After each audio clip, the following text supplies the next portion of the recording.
ने बताया कि कौन से पाप से इंसान को गरीबी की ओर ले जाते हैं। गौ माता की इस अद्भुत और पवित्र कथा को जो भी व्यक्ति ध्यानपूर्वक सुनता है उसके जीवन से सभी दुख और कष्ट सदा के लिए समाप्त हो जाते हैं। फिर उसे कभी भी गरीबी और समस्याओं नहीं करना पड़ता। प्रिय दर्शकों, यह कथा आपकी पारिवारिक परेशानियों का समाधान बन सकती है। इसे देखने मात्र से आपके परिवार की सारी समस्याएं दूर हो सकती हैं। नमस्कार प्रिय दर्शकों, हर हर महादेव। आज की कथा आरंभ करने से पहले आपसे एक निवेदन है कि गरुड़ पुराण में कहा गया है कि जो भी व्यक्ति कथा या शिक्षा को बीच में छोड़ देता है उस व्यक्ति के लिए पाप का कारण हो जाती है।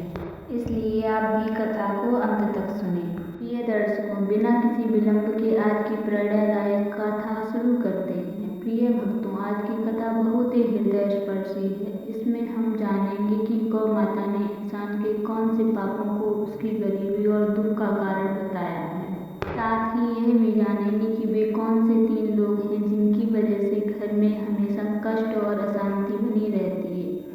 जिस घर में इन 3 लोगों का वास होता है वहाँ माँ लक्ष्मी का प्रवेश कभी नहीं होता। प्रिय भक्तों, एक समय की बात है जब भगवान शिव और माता पार्वती कैलाश पर्वत पर विराजमान थे। शांत और दिव्य वातावरण में दोनों पृथ्वी लोक के सौंदर्य का आनंद ले रहे थे। तभी माता पार्वती ने भगवान शिव से कहा, हे नाथ, हमें पृथ्वी लोक पर भ्रमण किए हुए बहुत समय हो गया। मेरा मन कहता है कि आज हमें वहां जाकर भ्रमण करना चाहिए। भगवान शिव मुस्कुराते हुए बोले, हे उमा, तुमने सही कहा। आज हमें पृथ्वी लोक पर जाकर देखना चाहिए कि वहाँ क्या हो रहा है। यह कहकर भगवान शिव और माता पार्वती बिना देर किए हुए पृथ्वी लोक पर प्रकट और एक सुंदर बगीचे में एक विशाल वृक्ष की छाया में बैठ गए। वहाँ चारों ओर हरी भरी घास फैली हुई थी और कई गायें उस घास को चर रही थी। तभी उनमें से एक माता भगवान शिव और माता पार्वती के पास आकर खड़ी हो गई। गौ माता ने विनम्रता से झुककर कहा, हे देव, आपके दर्शन पाकर मैं धन्य हो गई। मेरे मन में एक प्रश्न है जिसका उत्तर मुझे अब किसी भी संत या ज्ञानी से नहीं मिल सका। कृपया मेरे इस प्रश्न का उत्तर दें। भगवान शिव ने गौ माता से कहा, पूछो गौ माता, तुम्हारे मन में क्या प्रश्न है। गौ माता ने कहा, हे प्रभु, इंसान को किस पाप के कारण गरीबी का सामना करता है और वे 3 लोग कौन हैं जिनके प्रभाव से घर का सर्वनाश हो जाता है। क्या मनुष्य को केवल उसके भाग्य के कारण अमीरी या गरीबी मिलती है। भगवान शिव मुस्कुराते हुए बोले, हे गौ माता, तुम्हारा प्रश्न अत्यंत महत्वपूर्ण है और मैं तुम्हें इसका उत्तर अवश्य दूंगा। यह पूर्ण सत्य नहीं है कि केवल भाग्य ही इंसान की गरीबी और अमीरी का कारण होता है। इसके पीछे कुछ अन्य कारण भी होते हैं। गौ माता ने कहा, हे प्रभु, कृपया मुझे विस्तार से समझाएं। तब भगवान शिव ने गौ माता से कहा, हे गौ माता, मैं तुम्हारे इस प्रश्न का उत्तर एक कथा के माध्यम से दूंगा जिससे तुम्हें सब कुछ स्पष्ट हो जाएगा। भगवान शिव ने कथा सुनाना प्रारंभ किया। यह प्राचीन काल की बात है। अवंतीपुर नामक एक नगर था जहाँ एक परोपकारी और विनम्र स्वभाव वाला व्यापारी रहता था। उसके 2 बेटे थे जो अपने पिता की तरह ही ईमानदार और दयालु थे। व्यापारी अपने दोनों बेटों के साथ परिवार में सुख शांति से जीवन व्यतीत कर रहा था। व्यापारी ने अपने दोनों बेटों का विवाह धूमधाम से कर दिया था। उसकी दोनों बहुएं बेहद समर्पित और घर के सभी कार्यों को मिलजुल कर पूरे उत्साह के साथ करती थी। दोस्तों, जब व्यापारी की छोटी बहू घर में आई तो ऐसा लगा जैसे उनके घर में स्वयं माता लक्ष्मी ने प्रवेश कर लिया हो। उसके आने के बाद जीवन व्यतीत कर रहा था।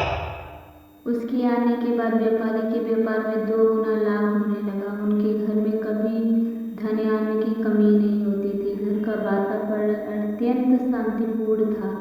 व्यापारी के दोनों पुत्र मिलजुल कर रहते थे और दोनों बहुएं भी आपस में बड़ा प्रेम भाव रखती थी। घर का हर कार्य करने से पहले सभी परिवारजन मिलकर सलाह करते थे और फिर कार्य करते थे। व्यापारी का व्यापार भी दिन प्रतिदिन उन्नति कर रहा था। एक दिन व्यापारी ने अपने दोनों बेटों और बहुओं को बुलाकर कहा, पुत्रों, अब तुम मुझमें व्यापार का काम संभालना कठिन हो गया है, इसलिए आज से मैं ये जिम्मेदारी तुम दोनों को सौंपता हूँ। उसका परिवार प्रेम पिता की बात मानकर दोनों पुत्रों ने बड़े मनयोग से व्यापार की बागडोर संभाली। व्यापारी को यह देखकर संतोष होता था कि उसका परिवार प्रेम और सद्भाव से रह रहा है। उसके दोनों बेटों ने व्यापार में निपुणता दिखा रहे थे और दोनों बहुएं भी घर में शांति बनाए हुए थी। यह सब देखकर व्यापारी निश्चिंत होकर चैन की नींद सोता था। लेकिन दोस्तों, व्यापारी के सुखमय जीवन को देखकर नगर के अन्य लोग ईर्ष्या करते थे। वे सोचते थे कि व्यापारी का जीवन इतना आरामदायक और सुखद कैसे है। व्यापार दिन ब दिन बढ़ता जा रहा है, घर में कोई झगड़ा नहीं हो रहा है। देखकर नगरवासियों के मन में जलन होने लगी। इसी जलन के कारण नगरवासी व्यापारी के प्रति षड्यंत्र रचने लगे। उन्होंने सोचा किस प्रकार उसके जीवन को कष्टपूर्ण बना दिया जाए। नगर के कुछ लोग व्यापारी के कुल पुरोहित के पास गए और बोले, हे पुरोहित जी, आप यहाँ अभाव में जीवन व्यतीत कर रहे हैं, जबकि आपका जजमान ऐश्वर्य और वैभव से भरपूर जीवन बिता रहा है। वह अपनी बहुओं के हाथ का स्वादिष्ट भोजन कर रहा है और सुख संपत्ति का अनुभव ले रहा है। पुरोहित ने यह बात सुनकर सोचा, यह तो सच है, व्यापारी ने बहुत समय से मुझे अपने घर आमंत्रित नहीं किया। उसका जीवन सुखमय है, लेकिन मेरा जीवन कठिनाई से गुजर रहा है। यह सोचकर पुरोहित भी बेचैन हो गया।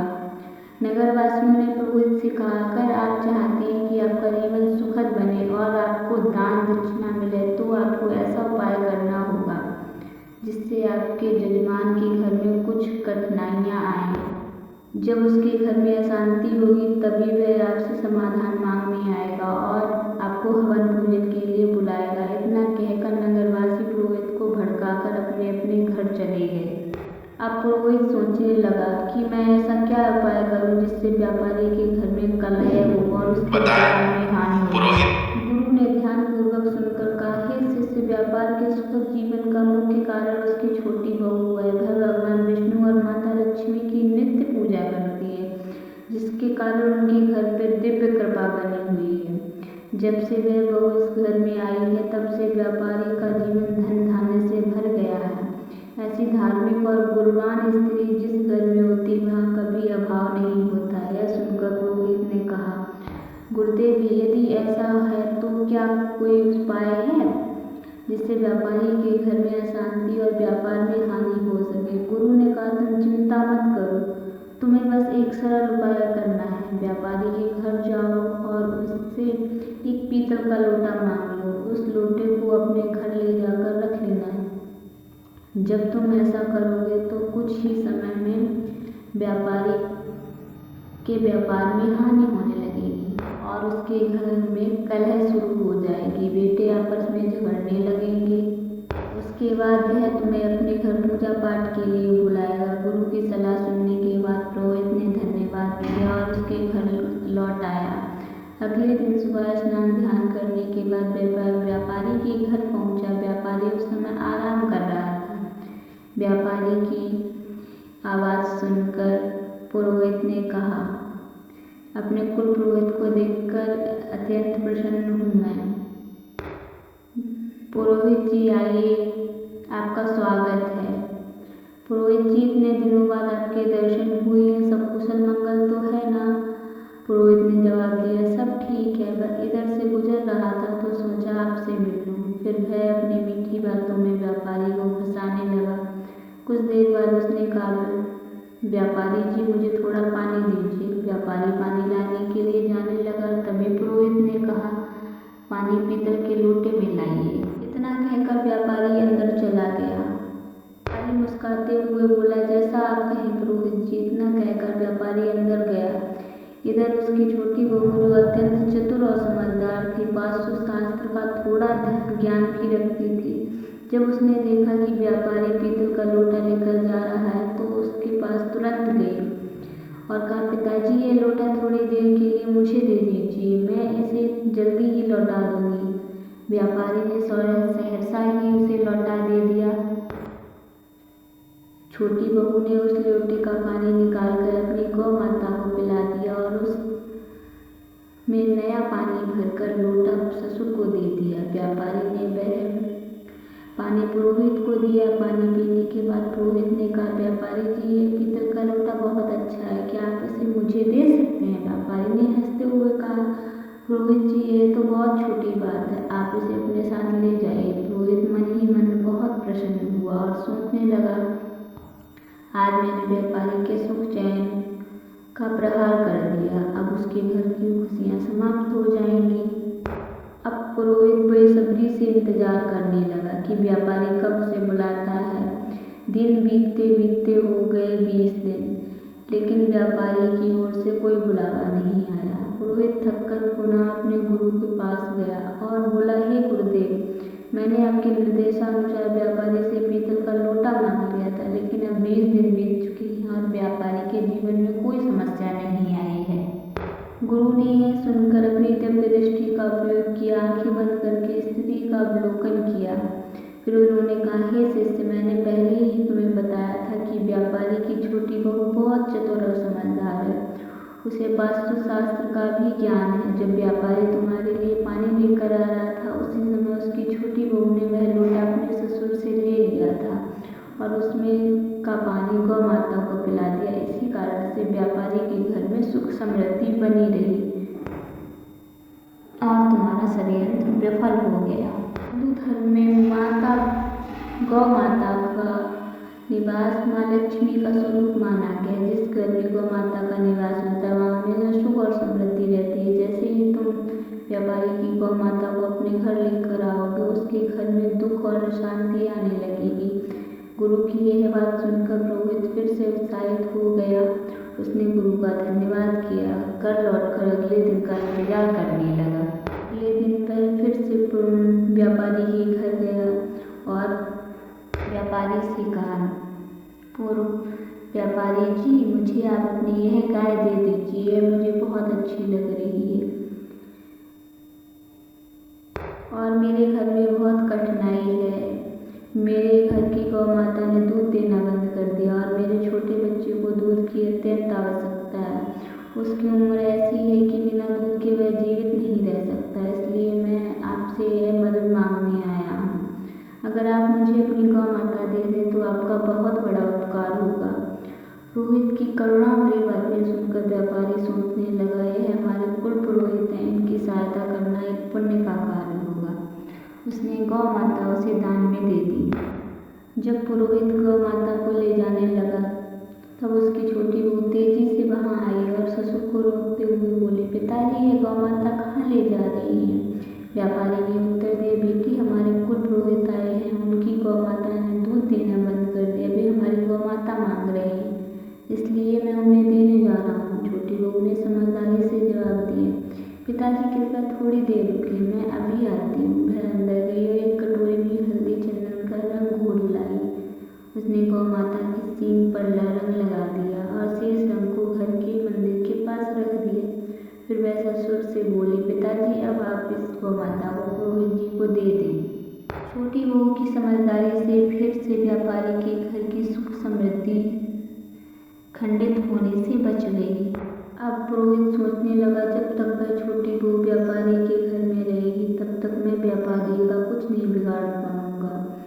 अब मुझे किसी भी तरह से उस छोटी बहू को व्यापारी के घर से बाहर निकालना है, तभी व्यापारी के जीवन में कष्ट आएंगे। गुरु की यह बात सुनकर पुरोहित की समझ में आ गई। उसने सोचा कि छोटी बहू को घर से निकालने के अलावा कोई और उपाय नहीं बचा।